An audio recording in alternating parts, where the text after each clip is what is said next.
ایسی خواتین جو دنیاوی لحاظ سے بہت زیادہ پڑھ لکھ جاتی ہیں، کیا ان کا اتنا پڑھنے لکھنے کے باوجود گھروں میں بیٹھے رہنا درست ہے، یا پھر انہیں اس پڑھائی کو ہتھیار بنا کر معاشرے کی ترقی کے لیے کام کرنا چاہیے؟ اس سے زیادہ ضروری سوال تو یہ ہے کہ آپ ان کو تعلیم کون سی دلوا رہے ہیں؟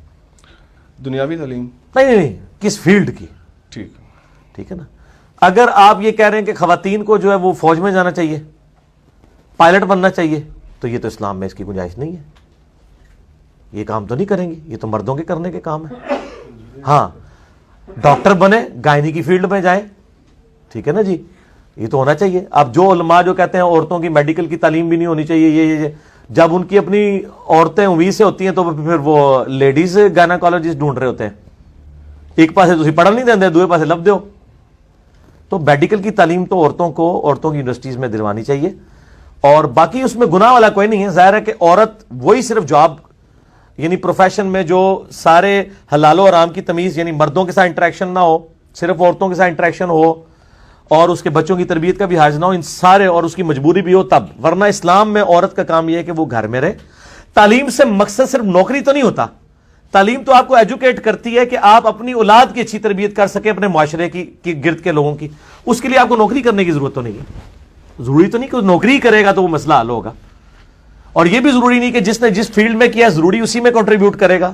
وہ اپنی کمپیٹنسی جو ہے وہ آئیڈینٹیفائی کرے.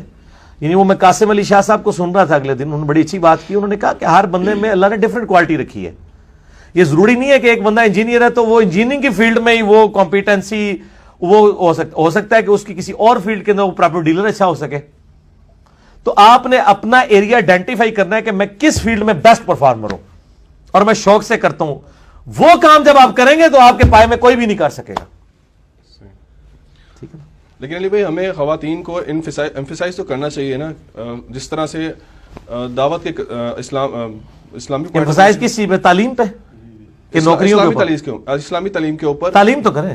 کیونکہ جس طرح سے انٹرنیشنل مبلغین میں نام لے دیتا ہوں، جس طرح ڈاکٹر فرحت ہاشمی صاحبہ ہیں یا نگہت ہاشمی صاحبہ ہیں، ان کے علاوہ کوئی دوسرا نام سننے کو ملتا نہیں. وہ کبھی بھی نہیں ملے گا آپ کو. اس کی وجہ یہ ہے کہ سسٹم کی آؤٹ پٹ یہ لوگ نہیں ہو سکتے. یہ سیم سوال میں نے غامدی صاحب سے بات کی تھی کہ اتنی یونیورسٹیاں اتنے مدرسے بن گئے ہیں، ایک غامدی اور نہیں نکل رہا، مودودی نہیں اور نکل رہا، ڈاکٹر اسرار نہیں اور نکل رہا. تو آپ غامدی صاحب کی عاجزی دیکھیں. انہوں نے کہا انجینئر صاحب اتنے بڑے لوگوں کے ساتھ آپ میرا نام تو نہ لیں، یہ تو بہت بڑے لوگ تھے. اپنے آپ کو انہوں نے نکال دیا. مودودی صاحب بہت بڑے آدمی تھے، میرا نام نہ ان کے ساتھ لیں آپ. تو میں نے کہا ایسے لوگ، تو انہوں نے کہا کہ انجینئر صاحب آئنسٹائن اور نیوٹن جو ہے نا یہ مدرسوں کے آؤٹ پٹ نہیں ہوتے، یہ گاڈ گفٹڈ صلاحیتیں ہوتی ہیں.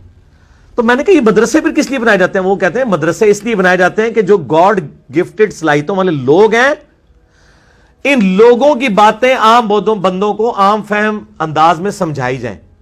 مودودی پیدا کرنے کے لیے مدرسے نہیں بنتے، نام مدرسے بنانے سے مودودی بن سکتے ہیں. ایک فوٹو کاپی نہیں، ایک پاسوں کٹ ہوتے دو پاسوں نکل آئے گی.